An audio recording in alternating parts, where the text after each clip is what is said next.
The silence in the Sol system was wrong. Zephyr Prime floated in the observation deck of the Council ship, watching the empty space where Earth should have been. 3 months had passed since humanity's homeworld vanished without a trace, and the Galactic Council still had no answers. "Another scan complete," announced Vortex 9, the crystalline scientist whose body reflected the bridge lights in prismatic patterns. Still nothing but that strange energy signature where the planet used to orbit. Zeph Prime's translucent form shifted, showing the concern that all 12 species on the investigation team shared. They had come to the Sol system expecting to find debris, maybe signs of a terrible disaster. Instead, they found something far more disturbing. Everything was perfectly intact except for the complete absence of Earth itself, the investigation. Team consisted of the Council's best minds. Each species had sent their top experts, from the gas cloud intelligence of the ethereal collective to the machine hybrid race known as the Synthesis. They all agreed on one thing: what happened here should have been impossible. Captain Morris stepped forward on the main view screen, his image flickering from recovered security footage found on the abandoned Martian colonies. The human looked calm, almost peaceful as he spoke to someone off-camera. "The final phase begins tomorrow," he said, checking his watch with casual precision. "Tell everyone to be ready for transport to the New World." The aliens watched this recording for the 100th time, trying to understand what Morris meant. By New World, there was no evidence of any human ships leaving the system. No distress signals, no evacuation plans filed with the Council. One day Earth was there, the next it was gone. "Look at Mars again," suggested Keth 7, the insectoid representative whose compound eyes caught details others missed. "Those terraforming projects shouldn't be possible with human technology." The red planet's surface now showed patches of green that definitely weren't there during the last Council inspection 6 months ago. Massive atmospheric processors hummed across the Martian landscape, converting the thin air into something breathable. The technology was advanced, but it was clearly human in design. What troubled the investigators most was how fast these changes had happened. Terraforming usually took centuries, even with the most advanced galactic technology.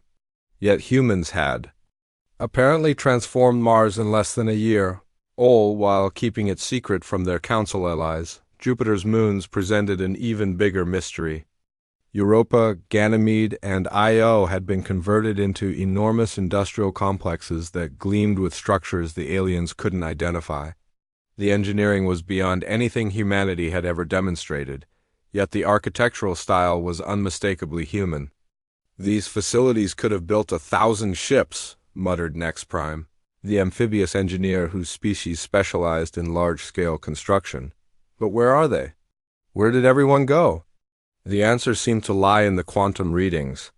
That made their instruments go crazy every time they tried to scan where Earth had been. The space wasn't empty exactly. Something was there, but it existed in a way that their sensors couldn't properly detect. Dr. Lisa Bennett appeared in another recovered video file, this one from a hidden research station in the asteroid belt. The human scientist looked excited as she explained something to her team. "The dimensional fold is stable," she announced. "We can move the entire planet without losing a single life." "Dimensional fold?" Zeph Prime repeated, the concept sending ripples through his ethereal form.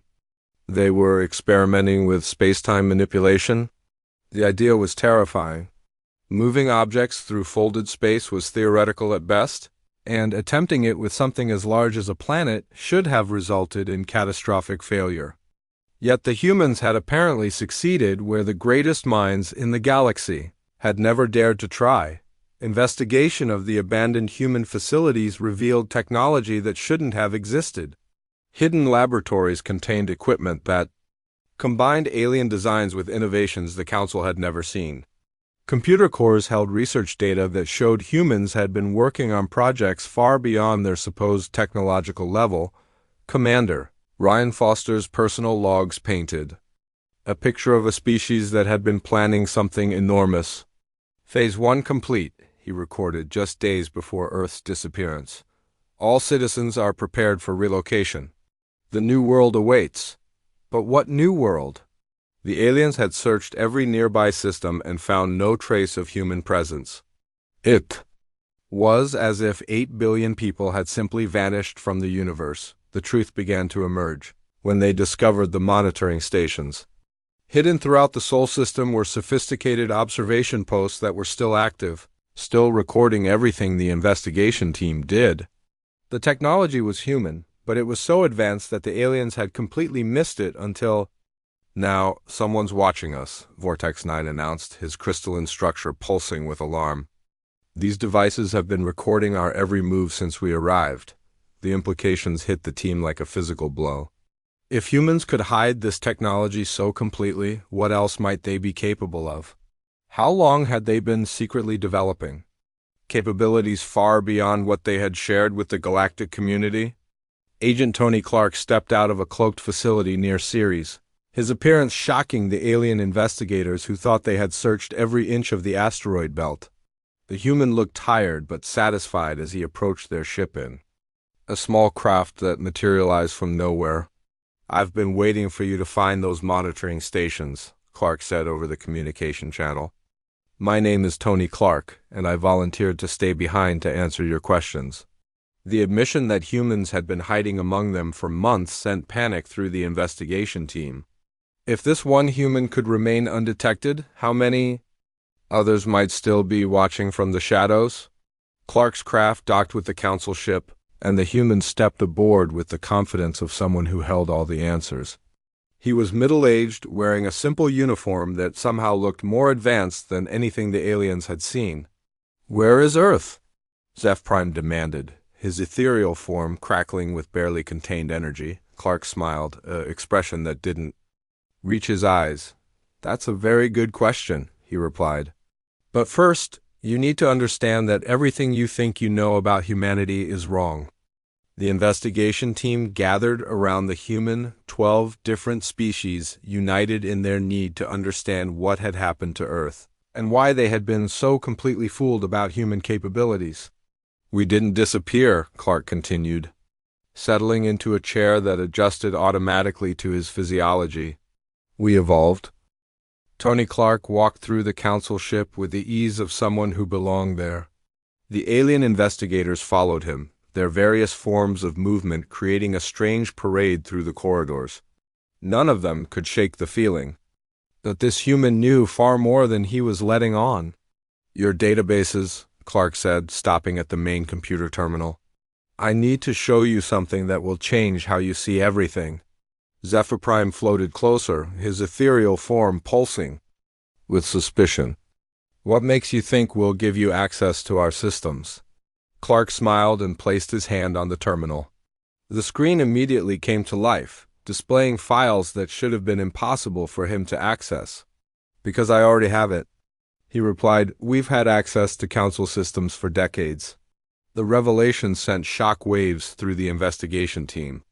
Vortex 9's crystalline body flashed with alarm colors while the insectoid, Keth 7, clicked his mandibles in distress. If humans had been secretly accessing their most protected information, what else had they been doing without detection? "Let me show you what we really found in your databases," Clark continued, his fingers moving across the interface with practiced skill. Dr. Lisa Bennett wasn't just studying alien technology. She was improving it.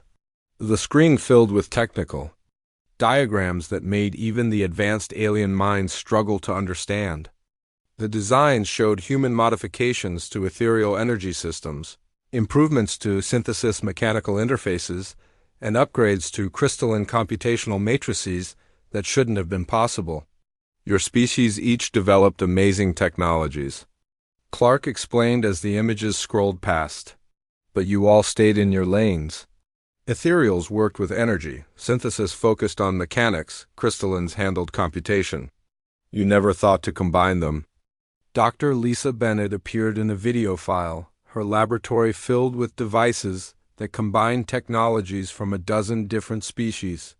She worked with the focused intensity of someone who saw connections that others missed. "The energy matrix from the ethereals can boost the computational power of crystalline cores by 300%, she explained to her team.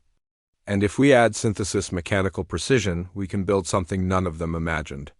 The aliens watched in growing horror as Bennett demonstrated hybrid technologies that surpassed anything their individual species had achieved. She wasn't just copying their work. She was creating something entirely new by combining their separate innovations. "This is impossible," muttered Nex Prime, his amphibious form rippling with disbelief. "Species can't just merge technologies like this. The fundamental principles are incompatible." Clark shook his head. "That's where you're wrong. Humans have a gift for seeing patterns that others miss. We don't get stuck thinking inside boxes because we never built those boxes in the first place." More files appeared on the screen, showing the scope of human innovation. Commander Ryan Foster's research team had been working on projects that combined dimensional physics with biological enhancement. Captain Jake Morrison had been developing ships that could fold space using principles borrowed from 6 different alien technologies. "How long?" Zephyr Prime asked, his voice barely a whisper. "How long have you been hiding this from us?" 53 years, Clark replied without hesitation. "Ever since we joined the galactic community, we've been secretly studying everything you do. Not to steal it, but to improve it." The confession hit the investigation team like a physical blow. For over half a century, humans had been pretending to be a primitive species while secretly developing technologies that made them the most advanced civilization in known space. "But why hide it?" asked Vortex 9, his crystalline structure flickering with confusion. "Why not share these improvements with the Council?" Clark's expression grew serious. "Because we discovered something you didn't know about. Something that made us realize the current galactic civilization wouldn't survive much longer." The screen changed to display star charts showing the outer regions of the galaxy. Red indicators marked dozens of locations where something was approaching. The galactic rim at incredible speed. The objects were massive, clearly artificial, and moving with purpose toward inhabited systems. "Ancient war machines," Clark explained. "Left behind by a civilization that died out millions of years ago. They're still following their original programming, eliminate all sentient life in the galaxy." The alien investigators stared at the display in stunned silence. The approaching fleet was enormous, easily large enough to destroy every inhabited world in galactic space. According to the data, they would arrive in less than 10 years. "You knew about this and didn't tell us?" Keth 7's compound eyes focused on Clark with laser intensity. "We only discovered them 5 years ago," Clark replied. "And when we ran the numbers, we realized that even with all our combined technologies, the galactic community couldn't stop them." Dr. Helen Parker appeared in another video file, her expression grim as she addressed what looked like a high-level human military council. "Conventional space isn't safe anymore," she announced. "If we want humanity to survive, we need to find somewhere these machines can't follow." The implications began to sink in for the alien observers. Humans hadn't just disappeared from normal space. They had fled to somewhere the ancient war machines couldn't reach. But where could an entire planet hide from enemies that could travel faster than light? "Dimensional folding," Clark said, answering their unspoken question. "We didn't just move Earth to a different location. We moved it to a different reality entirely." The concept was staggering. Moving objects between dimensions was purely theoretical, something that existed only in the most advanced physics equations. The energy requirements alone should have made it impossible for any known civilization. The power source alone would require the complete conversion of several stars, Nex Prime protested. "How could you possibly generate that much energy?" Clark's smile became almost pitying. "We didn't need to generate it. We learned to borrow it from the dimensional barriers themselves." "Another innovation you never thought to try." Agent Amy Rodriguez appeared on the screen, speaking to a room full of human scientists and engineers. "Phase 2 is complete," she announced. "The dimensional anchor is stable, and we've successfully established communication with 3 alternate realities. Earth can be safely relocated within 48 hours. The aliens realized they were watching the final preparations for humanity's exodus from normal space. Every human on Earth had known what was coming and had been preparing for the most ambitious evacuation in galactic history. 8 billion people, Zeph Prime whispered. You moved 8 billion people to another dimension. Along with the entire planet, its moon, and most of our industrial infrastructure, Clark confirmed. We weren't about to leave our home behind for those machines to destroy. The investigation team finally understood the scope of what humanity had achieved. They hadn't just escaped. They had transcended the limitations of normal space-time itself. The silence stretched across the council ship as the alien investigators tried to process what Tony Clark had revealed. 8 billion humans had vanished into another dimension, taking their entire world with them. The implications were staggering, but Clark wasn't finished with his revelations. There's something else you need to understand, Clark said, his fingers moving across the terminal again. We're not alone in our new reality.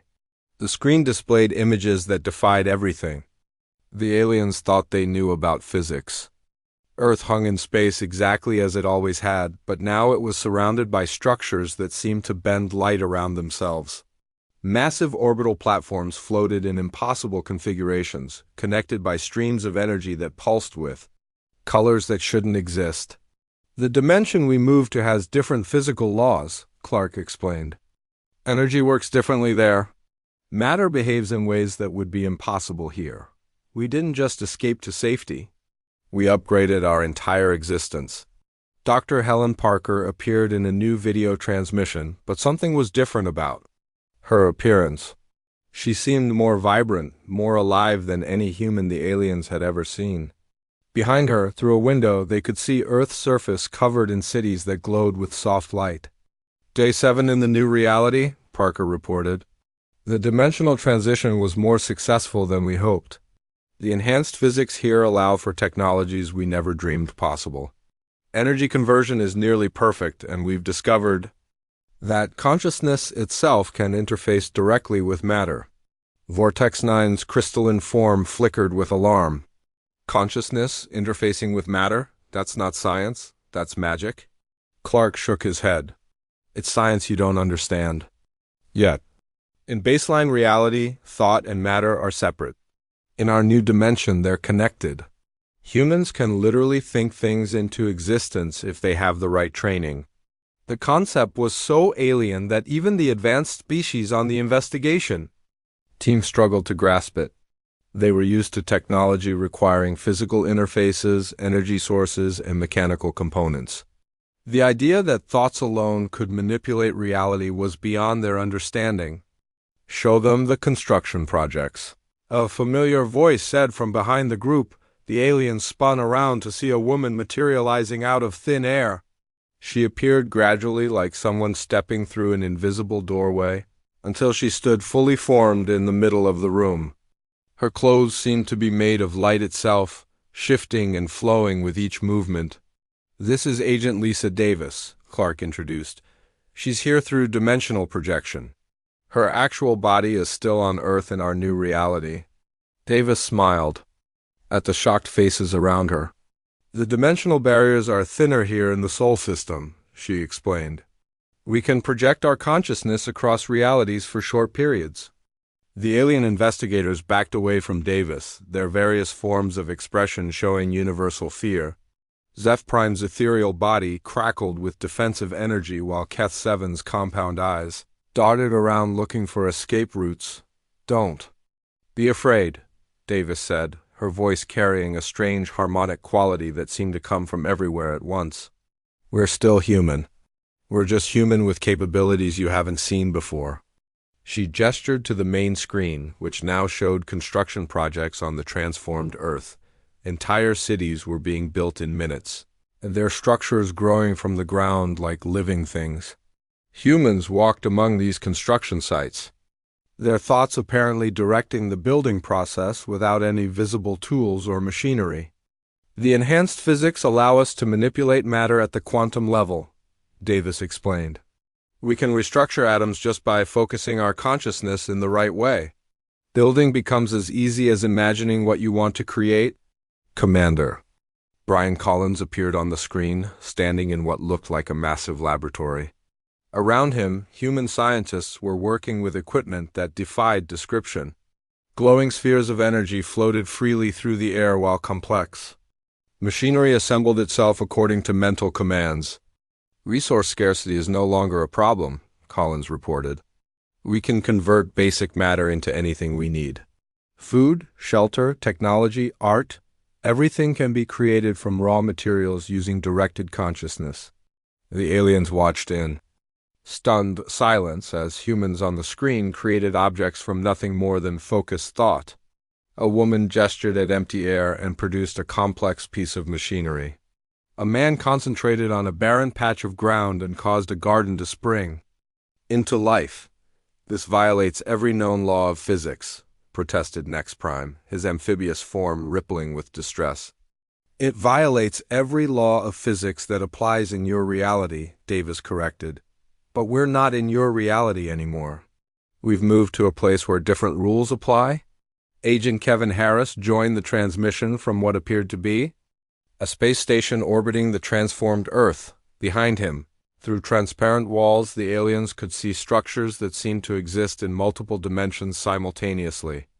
We've also discovered that we're not the only version of humanity, Harris announced. The dimensional barriers in our new reality are permeable. We've made contact with human civilizations from alternate timelines where history unfolded differently. The screen split to show multiple versions of Earth, each one slightly different from the others. In one reality, humans had evolved with natural psychic abilities. In another, they had developed biotechnology that merged organic and mechanical systems. Each alternate humanity had found their own way to transcend their original limitations. We're building an alliance across multiple realities, Davis explained. Each version of humanity brings unique innovations and perspectives.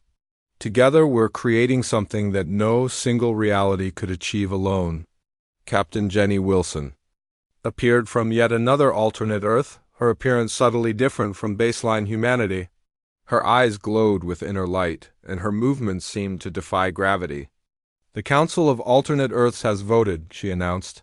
We're ready to extend our protection to other realities if needed. The alien investigators finally understood the full scope of what humanity had become. They weren't just dealing with one advanced civilization that had escaped to another dimension.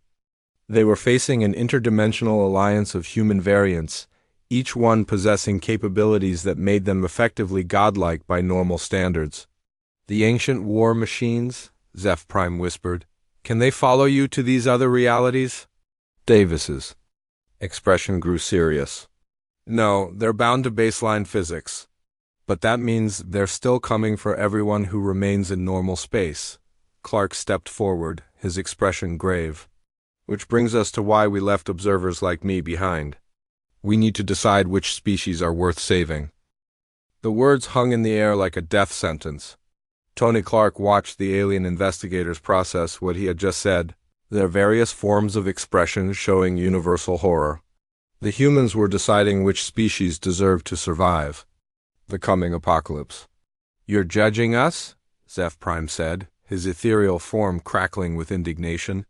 You think you have the right to choose who lives and who dies.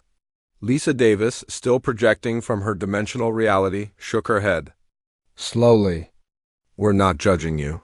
We're evaluating whether you're capable of growth. There's a difference. The screen behind her changed to show recordings of galactic civilization over the past century. Trade wars between species, territorial disputes that lasted for decades, and technological stagnation that kept entire civilizations trapped in outdated thinking patterns. Look at yourselves, Davis continued. The ethereal collective has been using the same energy manipulation techniques for 3,000 years. The synthesis haven't innovated their mechanical systems in 2 millennia. The crystallines are still running on computational models from before humans even discovered fire. Vortex 9's crystalline structure flashed with defensive colors. Our technologies are perfected. Why change what works? Because perfection is death, Agent Kevin Harris said, his voice carrying across the dimensional barrier with disturbing clarity. When you stop growing, you start dying. The ancient war machines you're about to face were built by a species that thought they had achieved perfection. The screen showed new images of the approaching threat. The war machines were massive constructs that moved through space with terrifying purpose. Their designs were elegant and flawless, created by minds that had believed they had solved every possible problem. They destroyed themselves through stagnation, Harris continued. They became so convinced of their own superiority that they stopped adapting. When a real challenge finally appeared, they couldn't evolve fast enough to meet it. Captain Frank. Cole materialized beside Davis, his form more solid than her projection, but still clearly coming from another reality. His appearance had changed since the Exodus. His eyes held depths that seemed to contain entire galaxies. "We've been watching galactic civilization for 50 years, Cole announced. "We've seen the same patterns that destroyed the ancients. Species that cling to old ways, governments that resist change, cultures that fear innovation." The alien investigators found themselves backing away from the human projections, their fear growing with each revelation. These beings who had once seemed like primitive newcomers now appeared as cosmic judges evaluating their entire civilization. "The hegemony still uses political systems from 5,000 years ago," Cole continued, consulting what appeared to be data flowing directly into his consciousness. "The Trade Federation hasn't updated their economic models in 3 millennia. The Defense Alliance is using military strategies that were outdated before humans left their caves." Keth 7 clicked his mandibles nervously. "We have traditions. Stability, these things have value." "Stability without growth is stagnation," Davis replied.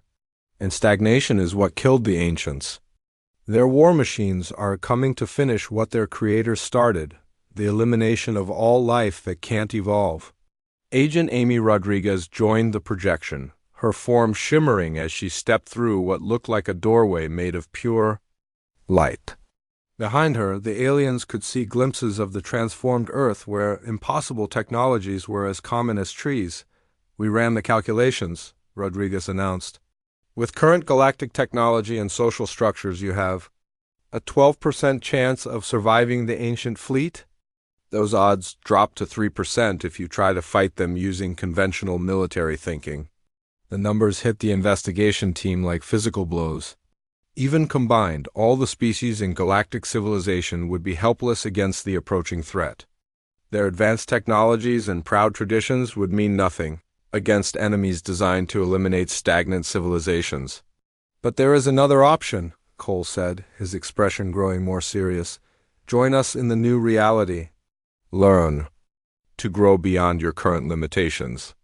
Become something the war machines can't destroy."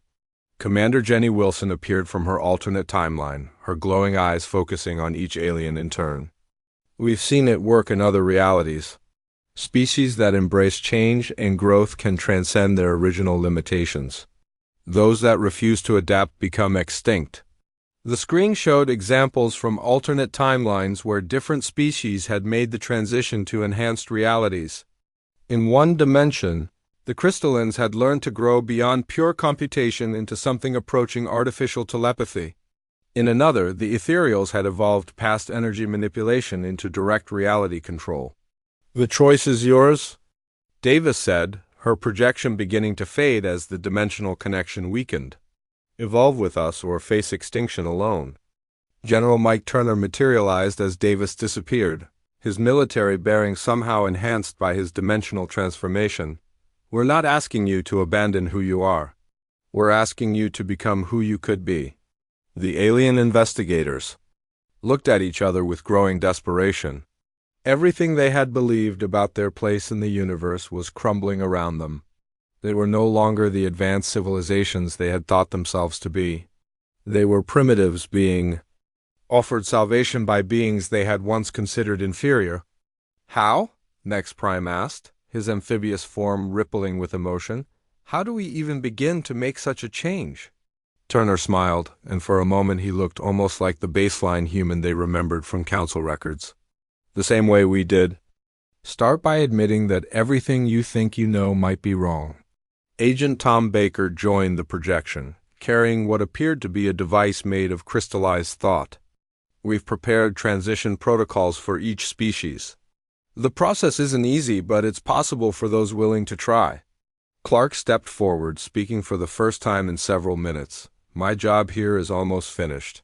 I need to take your answer back to the Council of Alternate Earths. Will you attempt the transition to our reality, or will you face the war machines with your current limitations?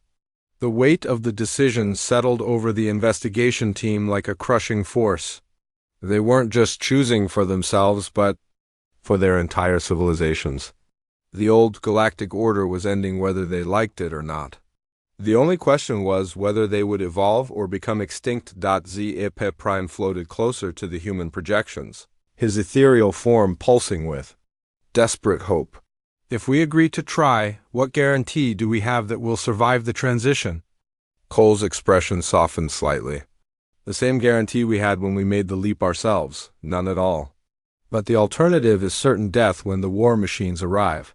The investigation team stood at the crossroads of galactic history, forced to choose between the comfortable certainty of their current existence and the terrifying possibility of becoming something entirely new.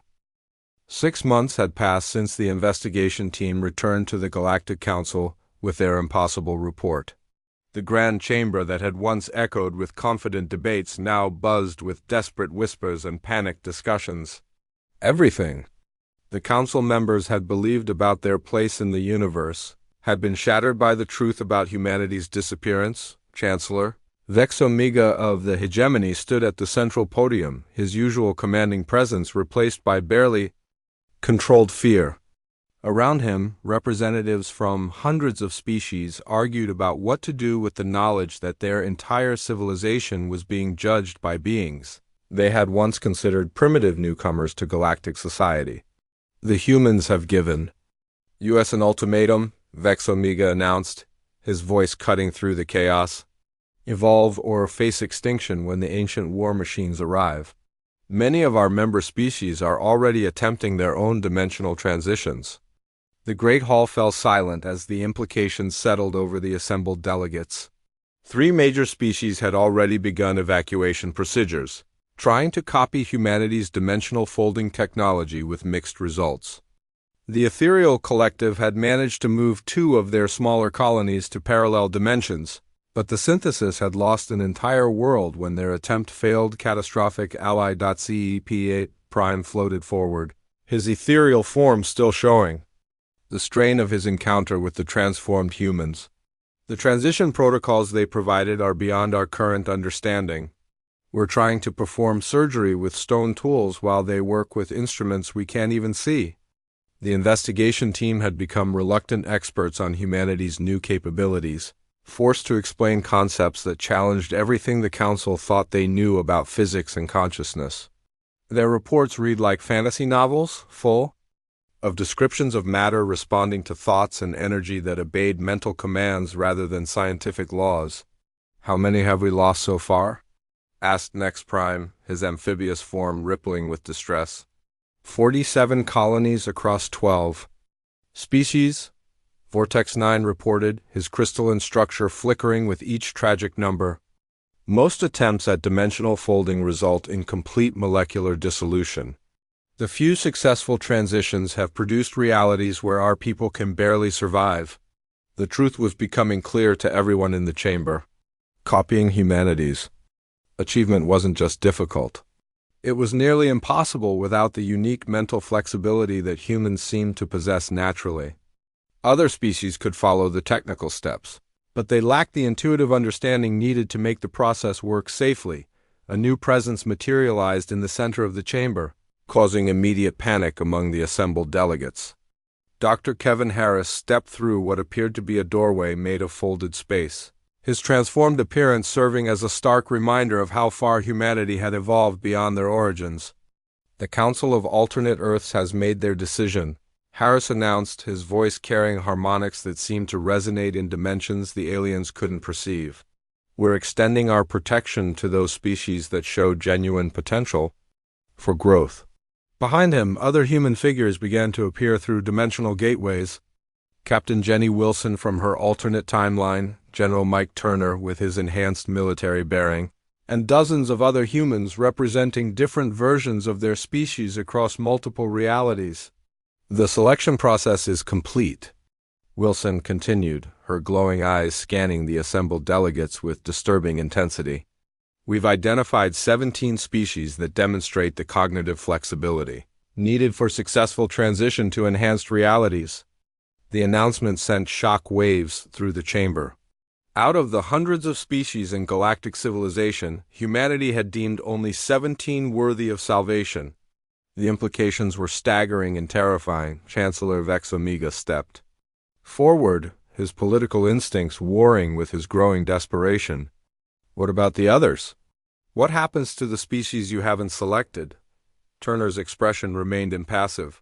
They remain in baseline reality to face the war machines with their current capabilities. Natural selection will determine their ultimate fate. Agent Lisa Davis materialized beside the other humans, her form more solid than the projections they had seen before. The dimensional barriers around this system have been reinforced. Those species we're evacuating will be transported to realities where they can learn to grow beyond their current limitations.